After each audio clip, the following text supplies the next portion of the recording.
Well, hello, my friends, and welcome to our Executive at Work interview series. By way of introduction, I am Lisa Kelly, President and founder of the Workplace Wellness Center of Excellence and Director of our Workplace Wellness Leadership Certification Programs and our soon-to-be launched Executive Wellness Leadership Program. So joining me today is Dr. James Petersen of StressMaster International. And I might add, a very valuable strategic partner to our certification programs. So welcome, James. It's so great to have you join us. Well, welcome, Lisa. It's a great time to be here. Great to see you, and I'm very happy to participate in your program. Oh, thank you. So let's kick off our interview by having you introduce yourself to our viewers and perhaps share a little bit about StressMaster International and its involvement in corporate wellness, and how you even support our certified ambassadors who have graduated from our programs. Happy to do so. I'm a psychologist by background, trained in clinical and developmental psychology way back when, and my specialty was working with people that had physical disabilities that were stress related in some way, one way or another. And I founded a organization called the Biofeedback and Stress Management Clinic, where we actually treated individuals with psychosomatic problems, most of which were stress related. So I got involved in the area of stress management way back when, and began to realize that not much was being done to really help people in the corporate world in the area of stress and stress management. I coined the term stress mastery about 1982 because I wanted to communicate to people that not only should we manage stress, which means to keep stress under control and bring it down, but we need to prevent stress from reoccurring or minimize the impact of stress on our bodies, our minds, our performance. So I felt the term stress mastery was appropriate, and at that point created a company called StressMaster International. Right. During part of this development time, I created a tool which is called the Stress Mastery Questionnaire. Mm-hmm. This tool is designed to help people become aware of the stress in their bodies, right, their minds, their health, their behaviors, their emotions, their relationship with others. Because unless we're aware of our stress, we really can't do much about it. Absolutely. So the SMQ, or Stress Mastery Questionnaire, became the hallmark of our program. And since then, we brought it forward to corporate America. It's been translated into 7 languages. Oh, really? 16 countries. Wow. And to Lisa's point, very happy to work with her ambassadors who have become associates of ours also. Yeah, many have become associates. Yeah, it's wonderful. Well, they have, and thanks to you and the encouragement to help integrate the concept of stress into wellness. Right. Not that it hasn't been there, it has, but we really want to, and my goal is to help people who are in the wellness community begin to realize that wellness is related to stress. In fact, a good example is I was talking to a friend of mine who was a senior executive at United Healthcare, and she was responsible for over 200 wellness individuals who would go into companies and organizations and provide services. And she said to me, and wrote me a little email, she said, "Jim, stress and the lack of stress management programs for employees is the greatest source of unwellness in this country." Pretty amazing, because it really brought to the point that she recognized, and companies are now beginning to recognize, that if you want a well-functioning person, and we're going to talk about executives today, if you want a well-functioning executive, wellness, stress mastery are all integrated and need to be addressed. Yes, for sure. So that's why I got involved in the field of stress management, took it to Stress Mastery, and now we're happy to be working with hundreds of companies and organizations around the world. Wonderful. So thank you for that. So today, as you know, we're going to be discussing executive wellness in particular, and particularly how stress impacts executives' ability to function in their job and what it means to be a healthy leader. And then we're going to look at stress mastery skills that executives might embrace to optimize their personal wellness, their productivity, and enhance their leadership of their employees. So on that note, so let's begin, James, by examining why executive wellness is so important today. And, as a stress mastery expert, what are your thoughts on this? Well, that's a really good question because we're seeing a explosion of wellness programs in the country today. And executives are a unique group of individuals who experience stress in ways that are a little bit different than the average manager or supervisor or employee. And my experience working in companies and organizations at the highest level is that we need to identify and help them identify the sources of their stress so that they can begin to be better performing executives and managers and be healthy and well. Because as we'll talk a little bit later, wellness impacts all aspects of an executive's life, home, and work. First thing we noticed is that executives are under pressure from both the top and the bottom. In other words, they're in a position where they are required to make the organization work and function effectively and produce results. So they are responsible up the ladder because there are people above him and also her, and there are people that he has to motivate or she has to motivate to do the job well and do it at a high level of accuracy, performance, creativity. When an individual is not well, is stressed, their performance is dramatically impacted. It affects them, it affects their employees, their team, their staff. The second thing we know is the demands that come from above, if you will, to produce and to make sure that the bottom line is as robust as possible is enormous. And a lot of the executives that I've talked to don't share that with very many people. In fact, they're relatively isolated individuals. It's even hard for them to share their stress or if they're not feeling well with other people for fear that it will have repercussions on them. So being an executive and being well is essential to the job and to performance and to health in general. So those two things alone are important, but there are other factors. We know that there's a high level of burnout amongst executives today. In fact, we just found out that the World Health Organization has now created a category, a diagnostic category called burnout, because it is so prevalent. Over 60% of executives that we've talked to had said to me and to my team, we're stressed and we don't know what to do about it. So we understand that their stress is there. They can't not easily reveal it, and so it affects their performance. And as a result, we often see a high level of turnover. And that turnover is costly. A good example, I worked with one of the top 3 accounting firms in the world. We created a stress management program for them several years ago, primarily for their managers, who were the managers within a accounting firm are under just enormous pressure from clients as well as from the organization itself. And during the course of the program, which I had 60 senior level accounting executives, and I asked them, I said, look, let's take a few minutes. Let's calculate what is the cost of a person who leaves, a manager who leaves because of stress. I said, you got 15 minutes, you're accountants, you know how to look at numbers, go to work. So they went to work. It was really a kick because they got really into it. They'd actually spend more than half an hour.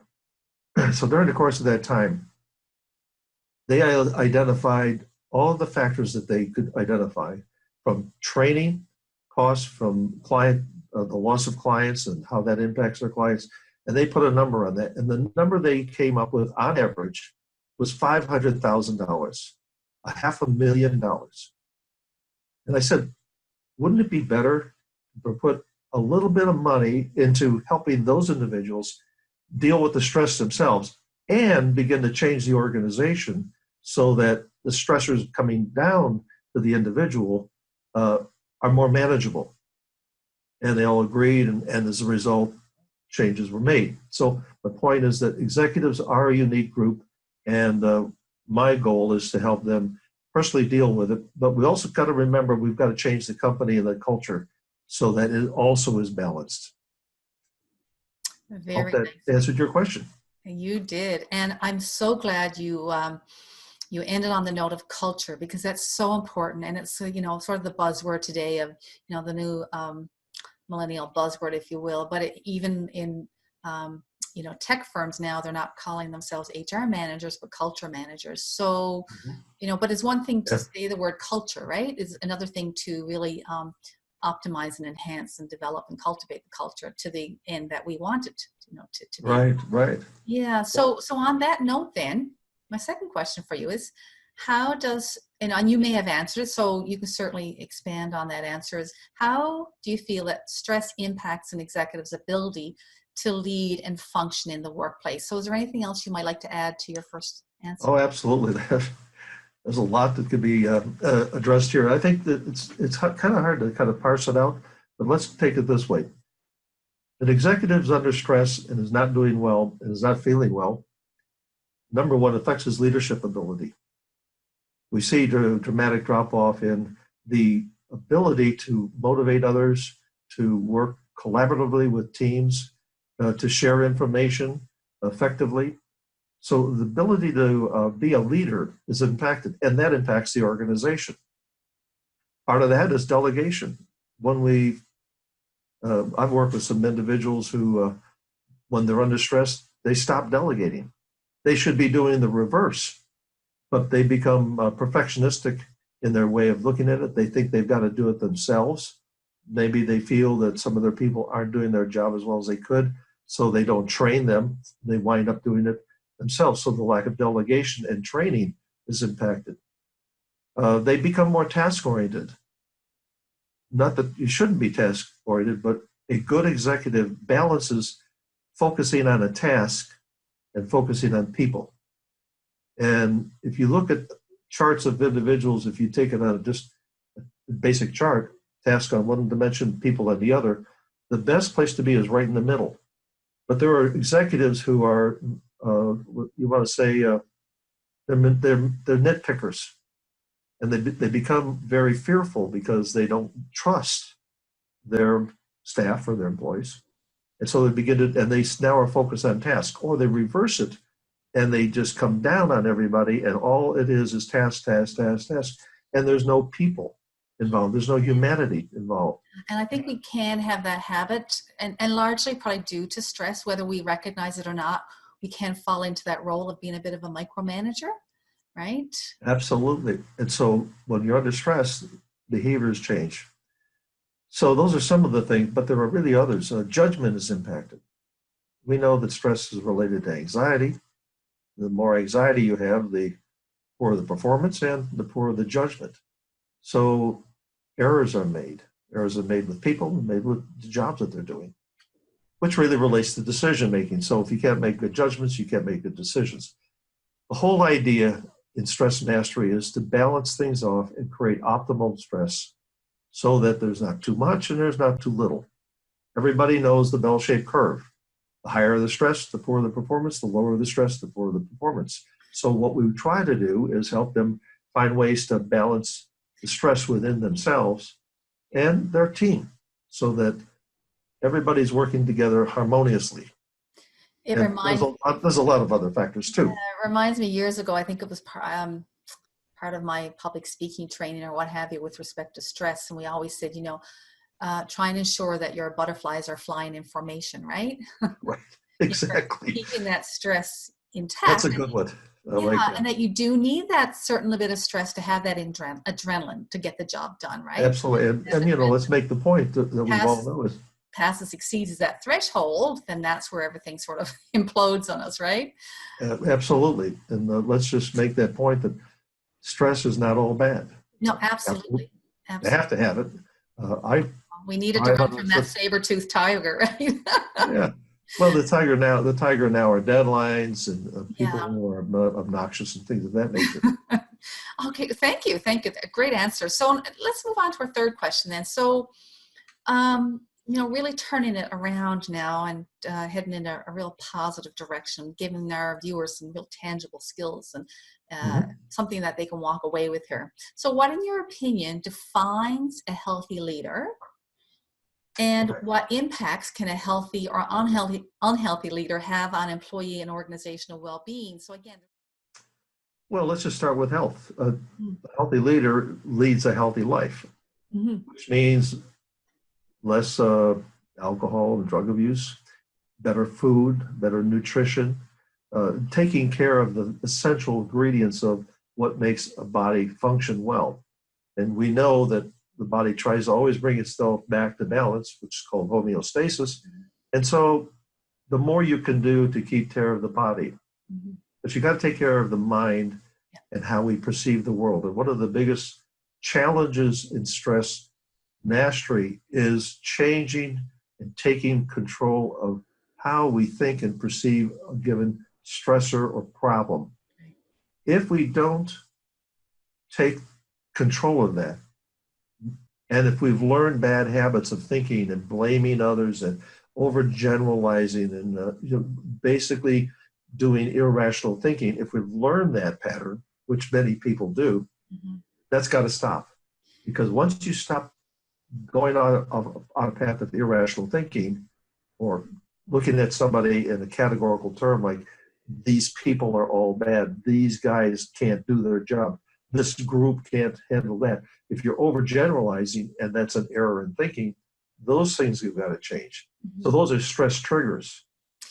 And Another thing, can oh, I go just ahead. jump in there? Sorry. On the notice stress triggers, I speak a lot about sleep, and I'm sure you do. And I'd love to know what you found in the years of doing the SMQs. Like, where does sleep come into play in terms of the the results and outcomes of the SMQ in working with clients? And anything you want to speak to that? Because we talk a lot about sleep today, but I really still feel that we're not getting it, in terms of just how Right, powerful right, sleep is to mastering our stress, right?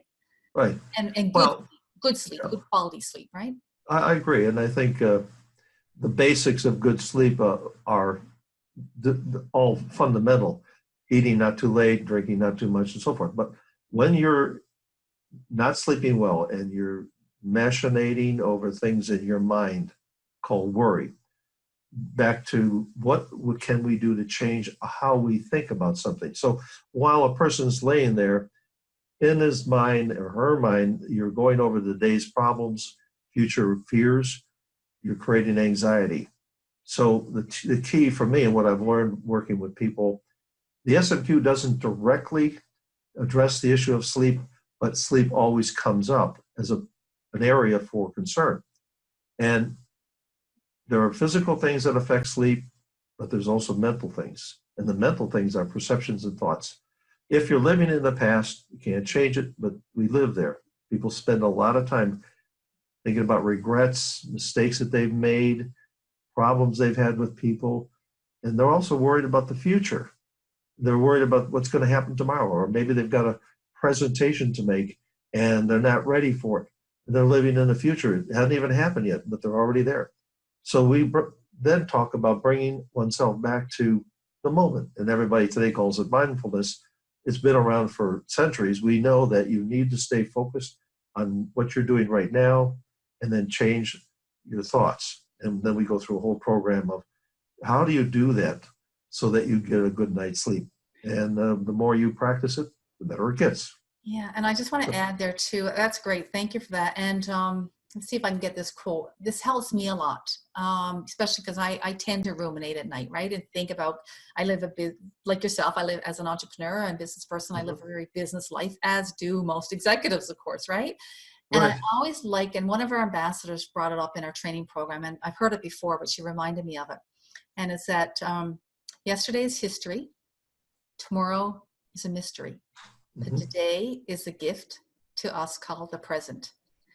And we can really, when we really stay mindful Awesome. to that, right? Mhm. then I find that, it brings us to the here and now. And all we can, as you know, in mindfulness, the key tenet is that all we can do is control the here and now, right? So, A couple other things I wanted to say about being a healthy absolutely. leader. Not only do you take care of your mind, your body, but you take a good leader, a healthy leader takes care of his people or her people. Mm, So if you're a good leader, you are concerned about and you work with and you identify problems and you help them solve those problems. All these issues of people who do really bad things like going postal and killing somebody, which is rare, but that does happen. But there's much more in between where managers and executives don't realize that they're not really helping their people. They see it come back to them in negative ways. So the more you can help your staff, your human capital, which I don't like the term human capital, but everybody uses it today. If the more you take care of those people, the better it will be. And the fourth thing I want to say is family and relationships. Many executives pay a huge price on the family side. They they live 24/7 in their job. The pressure is on them, and when they come home, they often go into aggression, or they go into alcohol, or they just simply go into a vegetative state, and they don't tend to their relationships, and that comes back to the job as well. So it's a vicious cycle. With developing a program for correction officers, the problem with correction officers, which is not unusual, like even with lawyers, but when they get off work, well, first of all, correction officers are in a state of hypervigilance. So consider, think about somebody who 24/7 have a gun pointed at your head. Not that they do, but they live at a high level of anxiety. But when they walk out the door, that anxiety begins to plummet. And what do? They go to the bar. It's a huge problem. And they use alcohol to bring that down. And by the time they get home, now the family life is disrupted because they really didn't do what they needed to do, go to the gym, work out, or do some deep relaxation, do some Tai Chi, do some meditation. So we talk about alternative ways in which to respond to whatever work environment you're under. And everybody has a work environment that can be very stressful. Not everybody, but a lot of people do.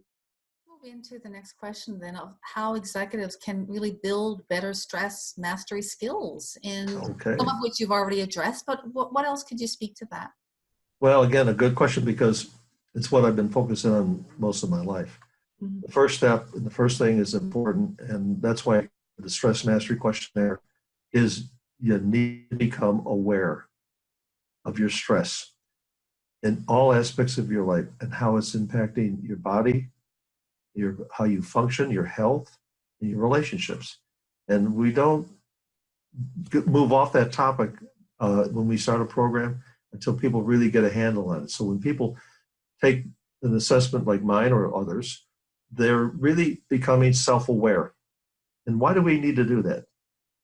We do that because it's called the adaptation level principle. It means that we adapt to higher and higher levels of stress, the new normal. So everybody's now got levels of stress and they don't attend to it. It's like I have a little ringing in my ears, but I don't attend to that ringing now.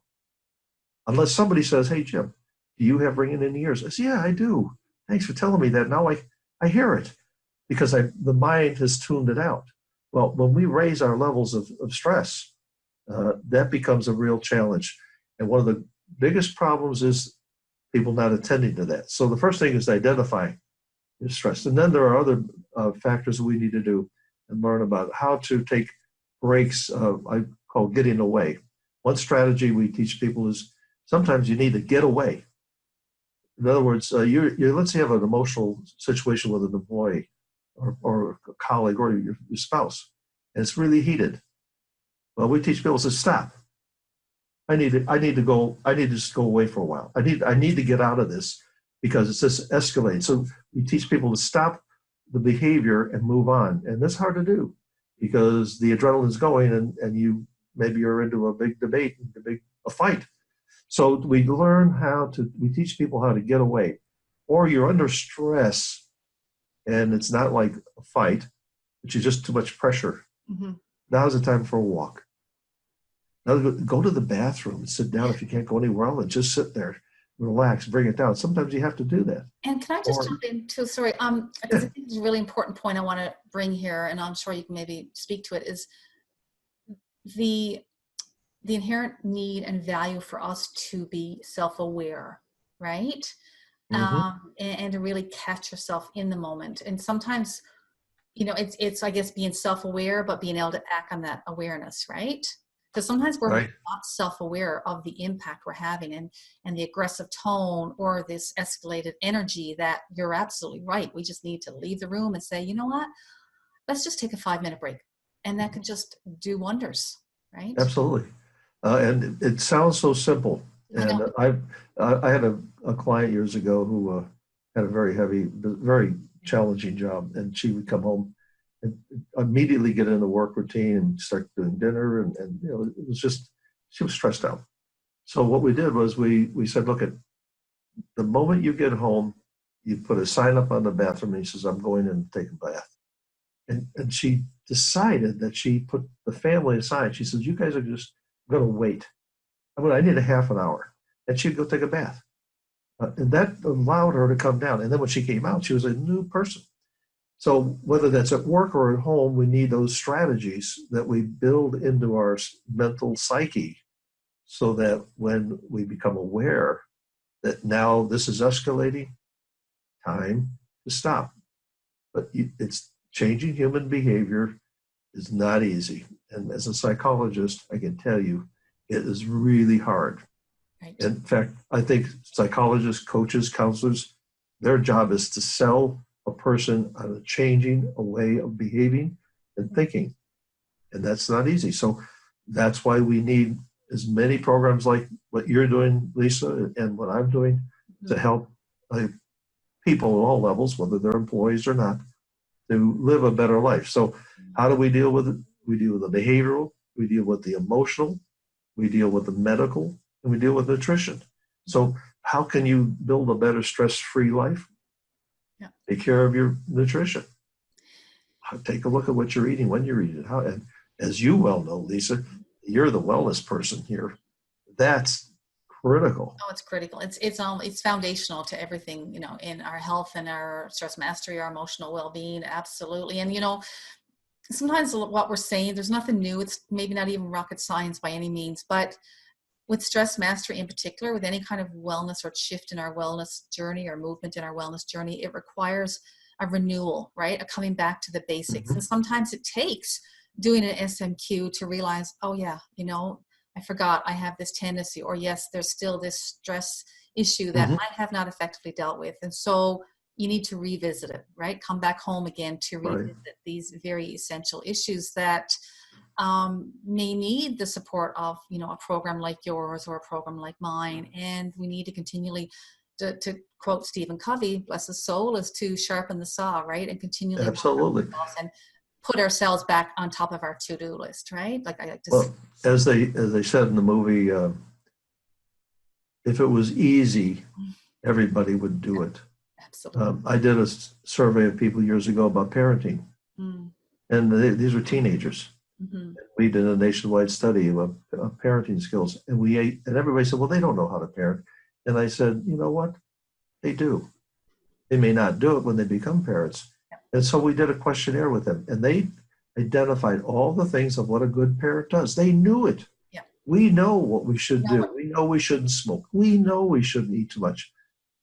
That doesn't change. Knowledge does not change performance, only a change in attitude and practice and programs, counseling. That's why it's so important. If it was easy, we wouldn't have any problems in the world. and It's not easy. we're launching an executive wellness leadership program, and then also individual executive wellness coaching sessions that people can learn more about through our website, and that I'll share in just a bit. But it's so critical that I find that we all, I've been mentored by wellness coaches, and I'm a wellness coach myself.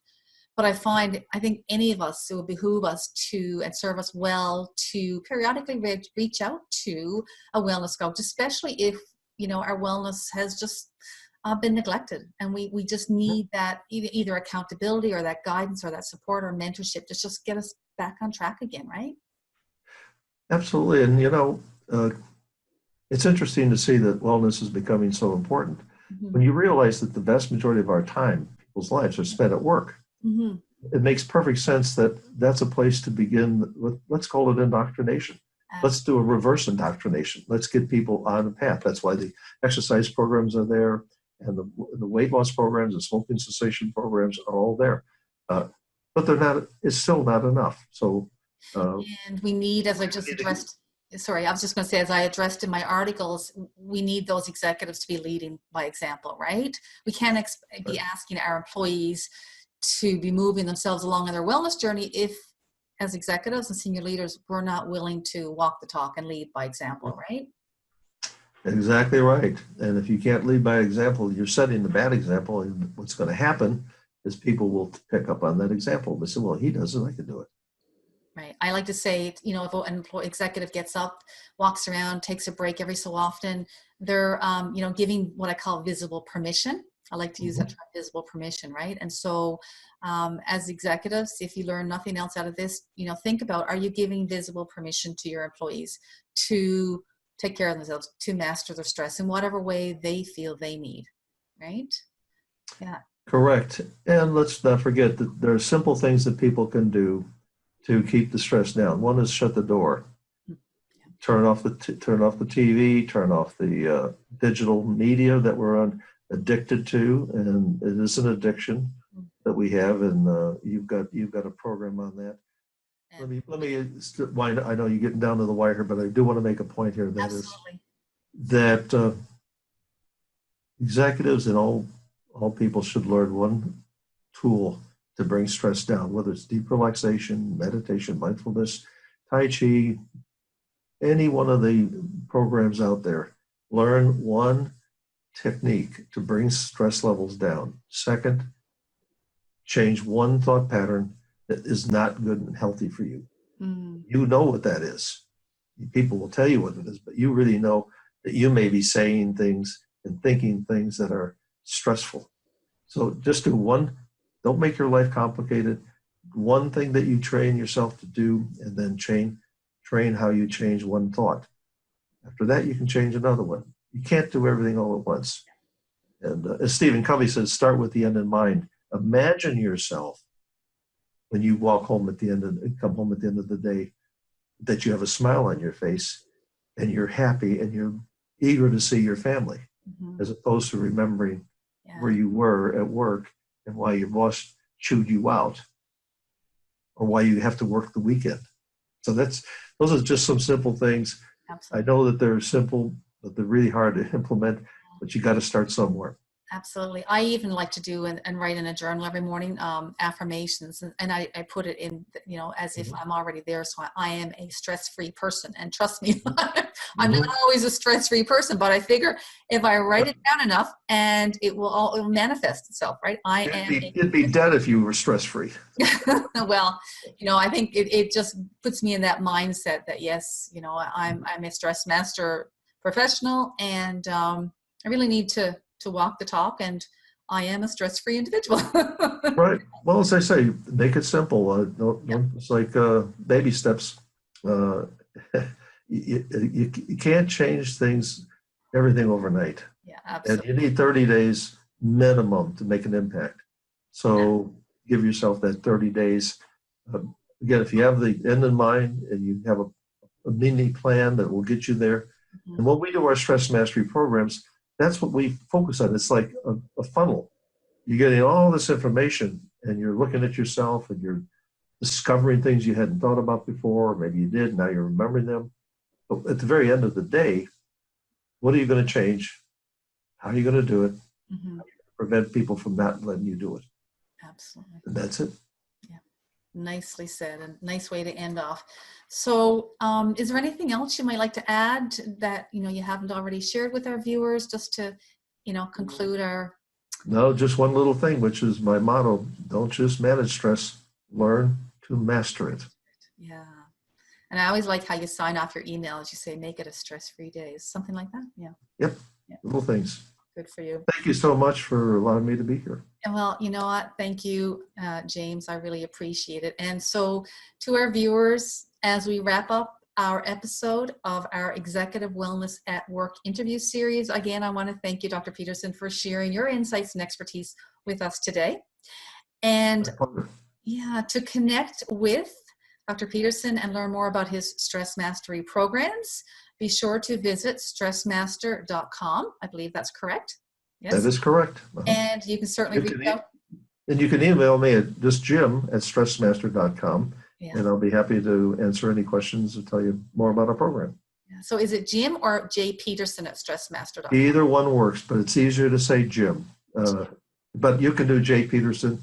You can say Frank at stressmaster.com, and I will get it. Okay, good. So thank you so much again, James. So to our viewers, thank you so much for watching and supporting our series. And if you're an executive or maybe a corporate leader, I invite you to visit our website at workplacewellnesscoe.com to learn more about our executive wellness coaching program and our soon-to-be launched Executive Wellness Leadership Program that we are piloting in January of 2020. Or certainly reach out to me at info@workplacewellnesscoe.com to receive our program video and schedule a consult with me to learn more about our programs. Also, if you found this episode to be informative and illuminating, I encourage you to subscribe to our YouTube channel, which is Workplace Wellness Center of Excellence, to receive notifications of future episodes. And so, my friends, until we meet again, I wish you many stress-free or close to stress-free days and much health and happiness. Be well and bye for now. Thanks again, Jim. Thank you.